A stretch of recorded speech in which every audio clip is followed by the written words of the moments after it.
Hello students, in this session we will talk about the application of analysis of variance technique in the real life situation. And for this purpose, I've selected question number 15.34 that covers the impact of or effect of advertising policies on the mean sales. So again, if you can notice one thing from the data, we can see easily that there are three different data sets. That is the condition of more than two data sets that we are provided. So now what we can do after reading the question, we'll come to know that there are three different advertising policies that we are asked to apply, and for this purpose 18 stores are divided randomly into three groups. Each group is treated with a different policy. If we consider the policies descriptions, policy 1 says no advertising. Policy 2, advertise in neighborhoods with circulars. Policy 3, use circulars and advertise in newspapers. So 18 stores were randomly selected and divided randomly into three groups of 6 stores. Each group used one of the three policies. Following the implementation of the policies, sales figures were obtained for each of the stores during a 1 month period. The figures are displayed in thousands of dollars in the following table. Do the data provide sufficient evidence of the difference in mean monthly sales among the three policies? Perform the required hypothesis test at 1% significance level. Rather, I will change for a reason this significance level of 1% to 5% for a reason, and that you will come to know later on. Now, one note I am going to use to write up the null and alternative hypotheses,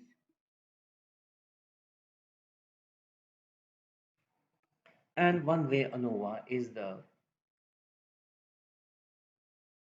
header that I'm using.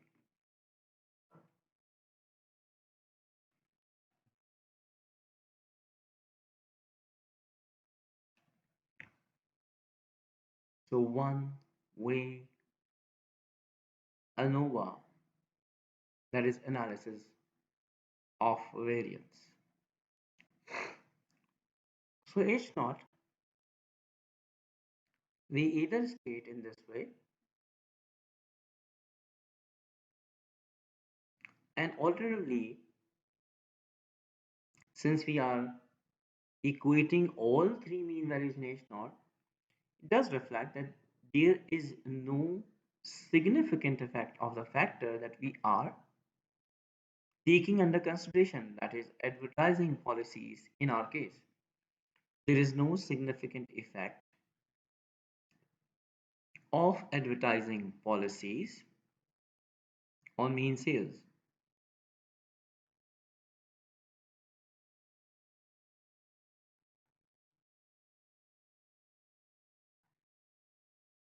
Alternative hypothesis we do not write down with not equal to signs, because that would reflect another extreme condition, that is H1 will be supported only when all three means are unequal. There might be a situation between the two. H0 would be challenged even if one pair of mean becomes unequal. Therefore, we state it as at least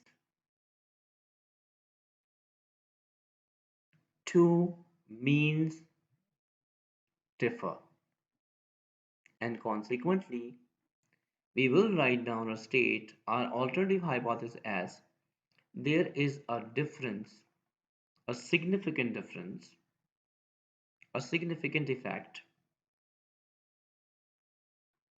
There is a significant effect of advertising policies on mean sales.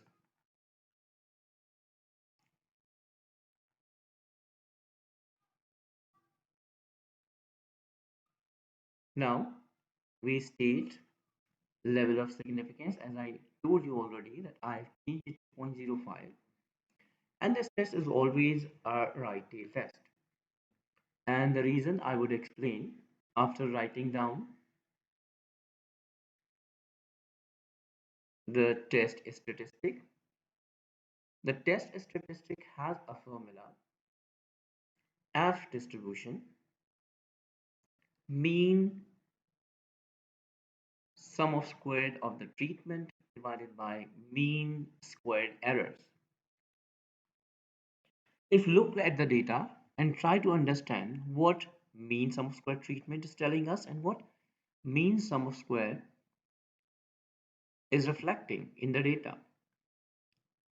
Mean sum of square of treatment we can determine when we consider all the values of the first column,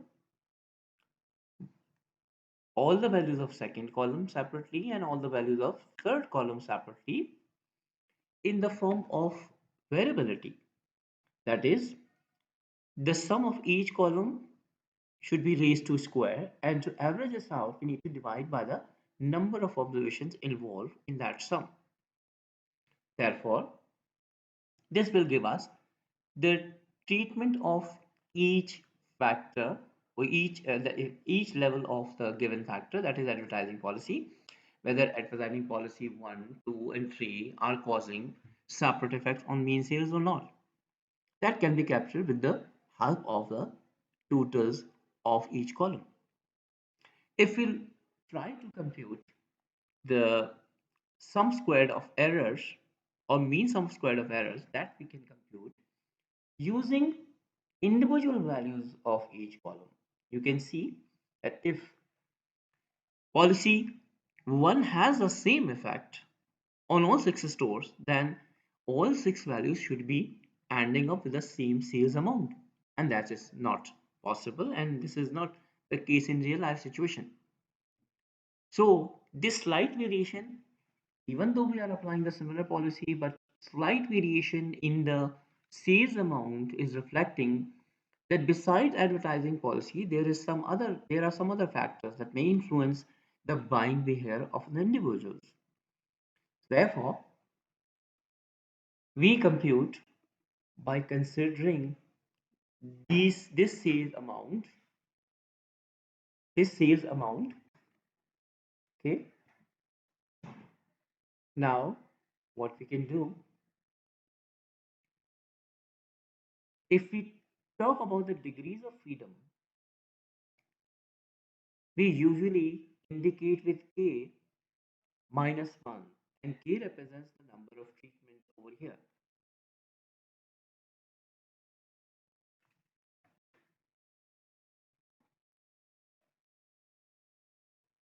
K represents number of treatments. Over here, number of treatments are in fact number of advertising policies, that are 3 in our case.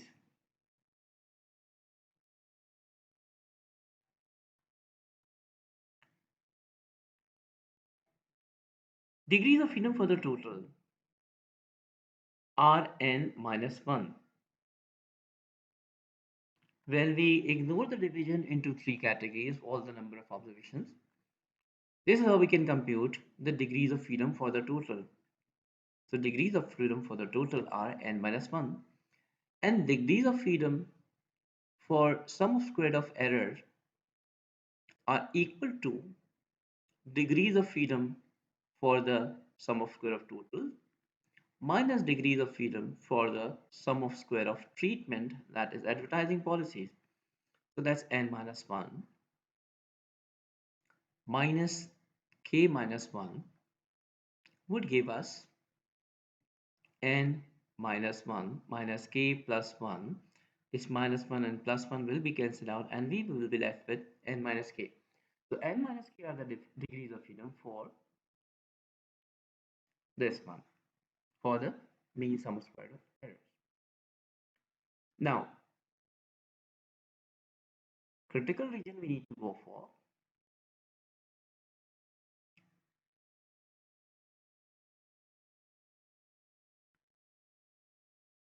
And here in our case, k minus 1 is equal to 3 minus 1, 2, and n minus k would be 18 minus 3 equals 14.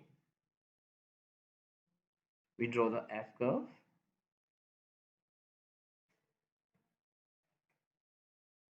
We take the significance level of 0.05, assign it to the right tail area.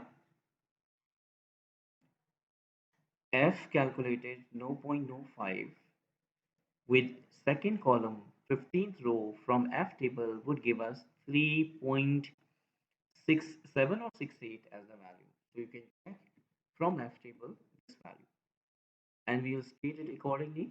H naught would be rejected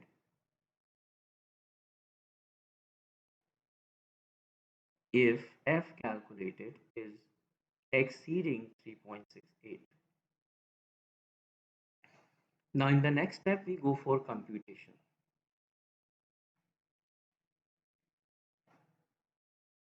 And in computation I'm first going to write down the formula for SST.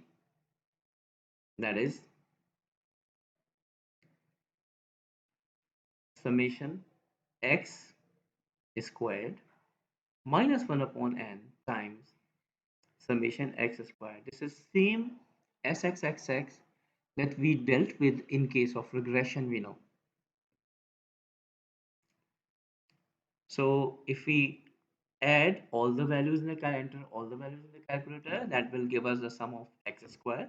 This is 1, 1, 1, 1 and 9, and minus 1 upon 18 times 443 would be the sum of all values of x that we can check quickly.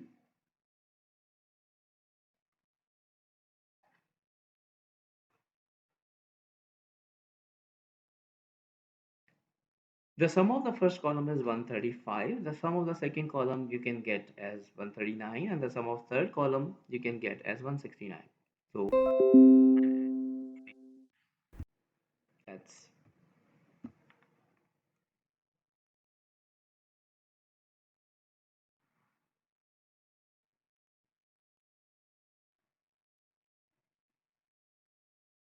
135 plus 139 and plus 169 is 443. So that's 443. And triple one and four ones and then 9 is the sum of x squared. Now we get this answer as 216.17.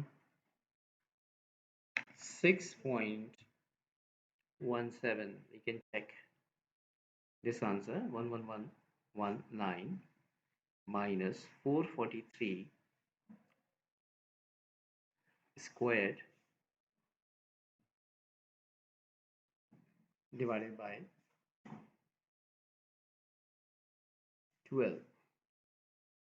divided by 18. That's the total number. So 216.27 is the value of SST. Now we are going to compute SSTR, sum of square of the treatment. This has the formula based upon the sum of each column squared divided by the number of observations involved in the computation of these sums. So T1 squared divided by T2 squared divided by and plus T3 squared and 3. This is how we can get the effect of the treatment captured and take away the same factor what we have introduced to take the deviations from the sum of all the observations, that is minus 1 upon n times summation x whole square. Now what we do, we substitute 135 squared divided by 6, that is the sum of the first column, 139 squared divided by 6, and then 169 squared divided by 6 minus 1 upon 18 times 443 squared. Now, if we compute this entire answer, we get this as 115.11. Check this answer. Now, when we take the difference, SSE we can compute as when we take the difference of SSTA and SSTR, that's 216.27 minus 115.11 would give us 101.16. And then these three values we have computed, SST, SSTR, and SSA. Now what we need to do? We need to construct the ANOVA table to present our answer. So ANOVA table,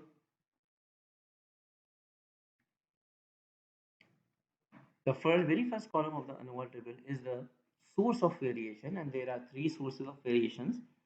First is the treatment, that is advertising policies in our case. Second is error, and third is total. Second column is of DF. DF for the treatment, that is the number of advertising policies, take away 1, is 3 minus 1, that's 2. Error is n minus k, or 18 minus 3, that's 15. And 18 minus 1 gives us 17 as the degrees of freedom of the total. Now we substitute sum of squares here, and sum of squares are 115.11, here 101.16, and 216.27. Now how do we get mean sum of squares computed? Simply by dividing each sum of square by its associated degrees of freedom. Now 115.11 must be divided by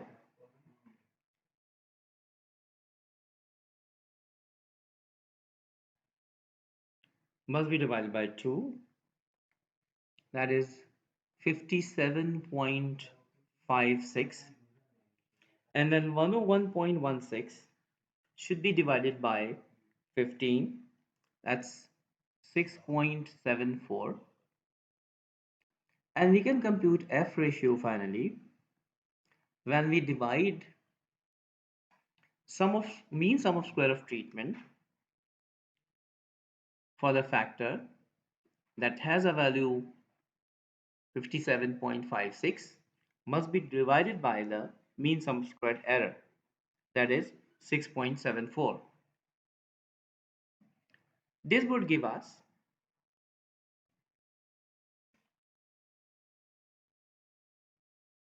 the F ratio of 8.52.